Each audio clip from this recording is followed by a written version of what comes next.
कोकणात पावसाचा वेग मंदावला, शेतीच्या कामांना वेग, पेरणी केल्यानंतर भाताची रोपं म्हणजेच तरवा काढणीला वेग, काढणीसाठी महिलांची लगबग। जालन्याच्या अंबड तालुक्यातील हस्तपोखरीसह परिसरामध्ये पावसाची दमदार हजेरी, आवश्यक पाऊस झाल्यामुळे शेतकऱ्यांची खरीप पेरणीला सुरुवात।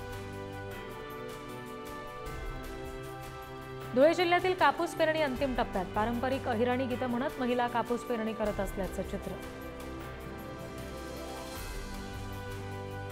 राज्यातील विविध भागामध्ये मोसमी पाऊस सक्रिय, आतापर्यंत जवळपास 11.70 लाख हेक्टर शेतजमिनीवर पेरण्या पूर्ण। गेल्या वर्षीच्या तुलनेमध्ये यंदा केवळ सरासरी 8% पेरण्या। जालन्याच्या उटवद इथे लिंबूच्या दरामध्ये घसरण, बाजारात लिंबांची आवक कमी असल्यानं मे महिन्यामध्ये 100 रुपये प्रति किलोनं लिंबू विक्री, लिंबू उत्पादक शेतकरी सध्या चिंतेत।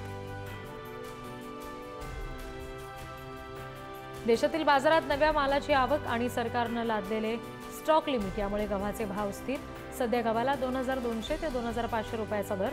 पुढील महिन्याभरात सणांमुळे गव्हाला मागणी, गव्हाला उठाव। वाढती आयात आणि कमी उठाव यामुळे तुरीच्या दरात घसरण, तुरीला सध्या 6500 ते 6800च्या दरम्यान भाव।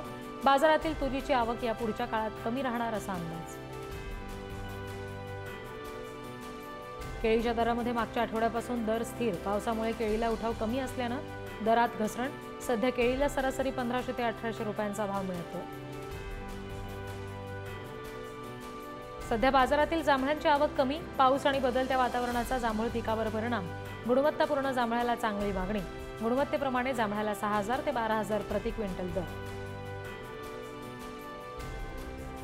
बाजारातील कापसाची आवक कमी असून कापसाचे दर सुद्धा कमी, सध्या बाजारात कापसाला 7200 ते 7500 रुपयांचा दर। पुढील काळात कापसाची बाजारातील आवक कमीच राहणार असल्याचा अंदाज। वर्ध्यात पीक जगवण्यासाठी शेतकऱ्यांची धडपड, पाऊस नसल्यामुळे पिकांचे अंकुर कोमेजून नुकसानीची भीती, शेतकऱ्यांकडून स्प्रिंकलर्सनं पिकांना सिंचन।